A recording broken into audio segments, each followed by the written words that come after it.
Hello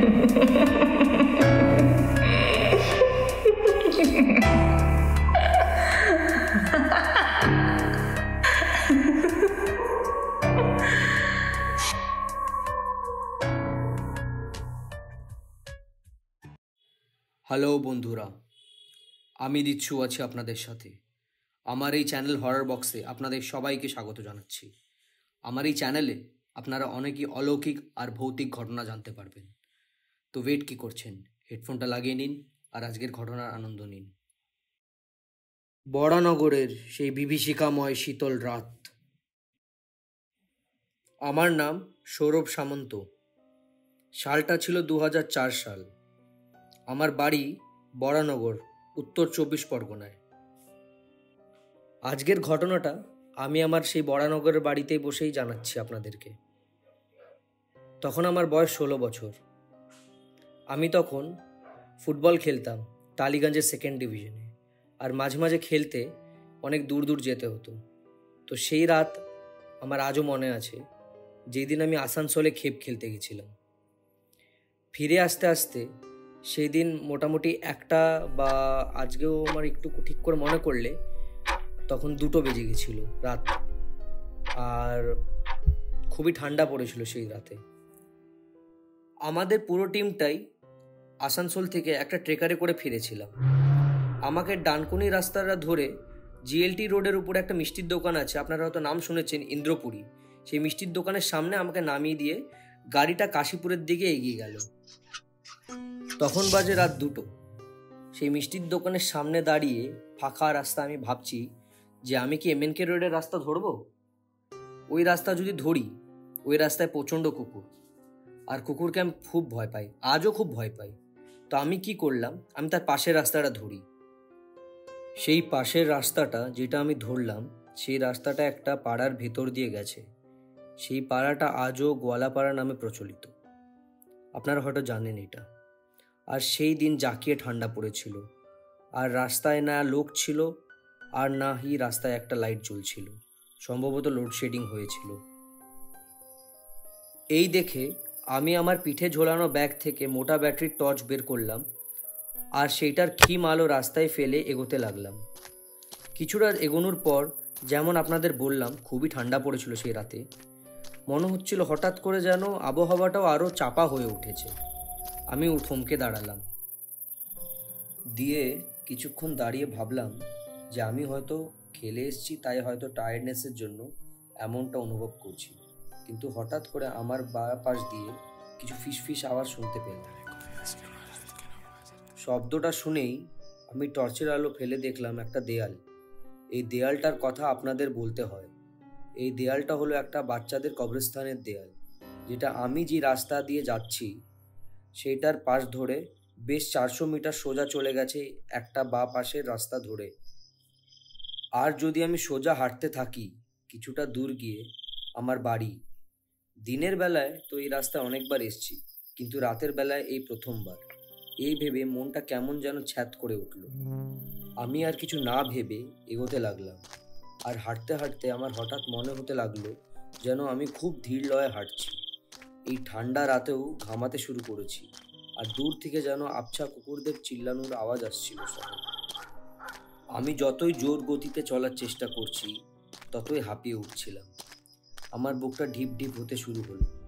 আর ঠিক সেই সময় আমার মনে হলো যেন পাশ দিয়ে ছোট্ট গাছের কিছু দৌড়ে চলে গেল। আমি দাঁড়িয়ে পাশ ফিরে তাকালাম, কিন্তু কাউকে দেখতে পেলাম না। আমি আবার হাঁটা শুরু করলাম। আর বাস 10 পা এগিয়েছি, ঠিক সেই সময় আমার মনে হলো আমার ঠিক পায়ের পিছন দিয়ে কিছু একটা হামাগুড়ি দিয়ে আমার পা ছুঁয়ে বেরিয়ে গেল। সেই সময় এইবার আমি ভীষণ ভয় পেয়ে গেলাম, আর পিছনে না তাকিয়ে আরো জোরে হাঁটতে শুরু করলাম। কিন্তু ভাবলেই তো আর হয় না।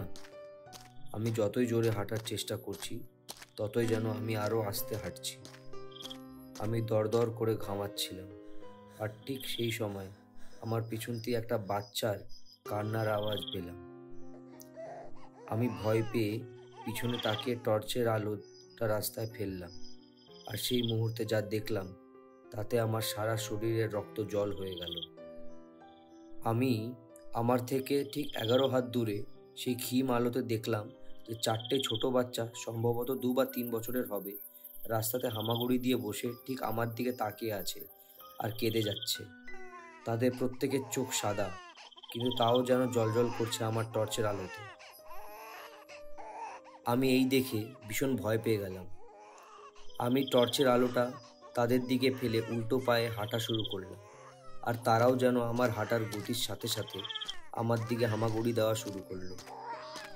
কিছুটা উল্টো পায়ে হাঁটার পরে আমি টর্চের আলোটা ঘুরিয়ে আবার যেই দিকে আমি যাচ্ছিলাম সেই দিকে ফেললাম, আর আরও জোরে হাঁটার চেষ্টা করলাম। কিন্তু কানে সেই পৈশাচিক বাচ্চাদের কান্নার আওয়াজ এখনও আসছিল। জানি না ঠিক সেই সময় কোথার থেকে আমার কানে নুপুরের আওয়াজ আসলো। আমি দেখলাম আমার থেকে কিছু 5 হাত দূরে এক বৃদ্ধ মহিলা আস্তে আস্তে হেঁটে যাচ্ছেন। আমি তার মুখটা দেখতে পাচ্ছিলাম না, কিন্তু তার পিছনটা আমার দিকে ছিল, আর তিনি ঝুঁকে ঝুঁকে হাঁটছিলেন। এই দেখে আমার মনে একটু সাহস আসলো, কিন্তু কানে সেই পৈশাচিক বাচ্চাদের কান্নার আওয়াজ এখনও আসছিল। আমি যতই জোরে হেঁটে সেই বৃদ্ধ মহিলার কাছাকাছি যাওয়ার চেষ্টা করছিলাম, কিন্তু সেইটা আমি পারছিলাম না। কিন্তু কিছুটা হাঁটার পরেই আমি দেখলাম সেই বৃদ্ধ মহিলা, তিনি সেই কবরস্থানের দেয়াল ধরে বাঁ দিকের মোড় নিলেন, আর তার সাথে সাথে আমিও সেই দু রাস্তার মুখে এসে পড়েছি। আমি যখন বাঁ দিকে তাকালাম, কই, রাস্তা তো খালি, কেউ তো নেই। কই গেল সেই বৃদ্ধ মহিলা? আমার মনে ভয় আর আশ্চর্যতার মিলিয়ে একটা অন্যরকম অনুভূতি হতে শুরু হলো। কিন্তু এই ভয় আর আশ্চর্যতার মধ্যেও আমি পিছনে আমার টর্চের আলো ফেললাম। কই, কোনো বাচ্চা তো নেই, না কোনো বাচ্চার কান্নার আওয়াজ। কোথায় গেল ওরা? হঠাৎ দেখলাম আমার গায়ের ঘামও শুকিয়ে গেছে, আর আমার এবার ঠান্ডা লাগছে। আমি সোজা দৌড়াতে শুরু করলাম আমার বাড়ির রাস্তার দিকে। দৌড়াতে দৌড়াতে যখন আমি বাড়ি পৌঁছালাম, তখন বাজে ভোর 3:30। এতটা টাইম লেগে গেল আমার বাড়ি পৌঁছাতে, এইটুকু রাস্তা! আমি অবাক হয়ে গেলাম, কিন্তু আর আমি ভাবিনি, কেন কি যেটা আমি দেখেছি ওটা কিছু সহজ জিনিস ছিল না। আমি মাকে বললাম যে আমি আর খেতে চাই না, আমি শুতে যাচ্ছি। আমার বেডরুমে ঢোকে বিছানায় মাথা রাখতেই আমি ঘুমিয়ে পড়লাম। সেই রাত থেকে 3 দিন আমার ধুম জ্বর। 3 দিন পরে যখন আমার জ্বর কাটলো, আমার বাবা আমাকে আমাদের এখানে জাগ্রত এক কালী মন্দির আছে বরানগরে, সেখানে নিয়ে যায়। সেখানকার যে পণ্ডিত ছিলেন তিনি আমাকে বললেন, যা আমি দেখেছি তা কোনো ভ্রম না, কোনো ভুল না। তিনি আমাকে একটা তাবিজ বেঁধে দিলেন হাতে, আর কিছু জলপোড়া দিতেন, যেটা আমাকে পরে 3 দিন 4 দিন খেতে হবে। তারপরে তিনি এটাও বললেন যে যাকে আমি দেখেছিলাম সেই বৃদ্ধ মহিলা, তিনি আর কেউ ছিল না, ছিল দেবী ধূমাবতী। তিনিই আমাকে বাঁচিয়েছিলেন সেই রাতে। তো বন্ধুগণ, এই ছিল আজকের ঘটনা। আশা করছি আপনাদের সবার এটা খুব ভালো লেগেছে।